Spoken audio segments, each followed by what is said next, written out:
મૌદામાં નિવૃત્ત શિક્ષકના ઘરમાં ઘૂસી લૂંટ ચલાવનાર 5 આરોપીને પોલીસે ગણતરીના સમયમાં ઝડપી પાડ્યા। મૌદાના ખ્રિસ્તી ફળિયામાં રહેતા જેઠાભાઈ પુંજાભાઈ મકવાણાના ઘરમાં ઘૂસી આરોપીઓએ મચાવી હતી લૂંટ। પેન્શનના બચત કરેલા ₹2.5 લાખ લૂંટી આરોપીઓ થઈ ગયા હતા ફરાર। સમગ્ર મામલે તપાસ કરતા મૌદા પોલીસે 5 આરોપીની કરી ધરપકડ। આ 5 આરોપીઓ પૈકી 3 આરોપીઓ ભોગ બનનાર શિક્ષકના જ મહોલ્લામાં રહેતા હતા, જ્યારે 2 આરોપીઓ અમદાવાદના છે રહેવાસી। રિટાયર્ડ શિક્ષકના ઘરમાં પેન્શનના બચતના નાણાં હોવાની જાણ થતાં સ્થાનિક યુવકોએ બનાવ્યો હતો લૂંટનો પ્લાન। વૃદ્ધ શિક્ષકના ઘરમાં ઘૂસી મોઢા પર ચાદર લપેટી ચપ્પાની અણીએ ચલાવી હતી લૂંટ।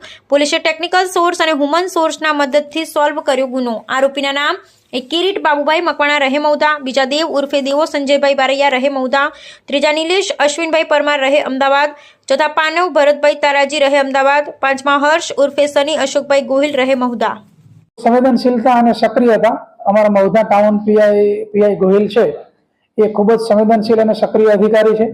જેવા એમને મેસેજ મળ્યા એટલે તાત્કાલિક એમની ટીમ સક્રિય કરેલી અને વિસ્તારની અંદર, કારણ કે દાદાને આ પ્રકારના એ જઈને લૂંટ કરવી એમને થોડોક એવો અંદાજ હતો કે કોઈને કોઈ વ્યક્તિ તો જાણીતું હોવું જોઈએ, તો હ્યુમન રિસોર્સિસ અને ટેકનિકલ સર્વેલન્સ બંનેથી મહેનત કરી અને એમની સમગ્ર ટીમને હું અભિનંદન આપું છું કે ગુનો બન્યા બાદ 12 જ કલાકની અંદર આરોપીઓ એ લોકોએ હસ્તગત કરેલા અને પૂછપરછના અંતે આરોપીના યોગ્ય પુરાવા મેળવીને ધરપકડ કરેલી છે।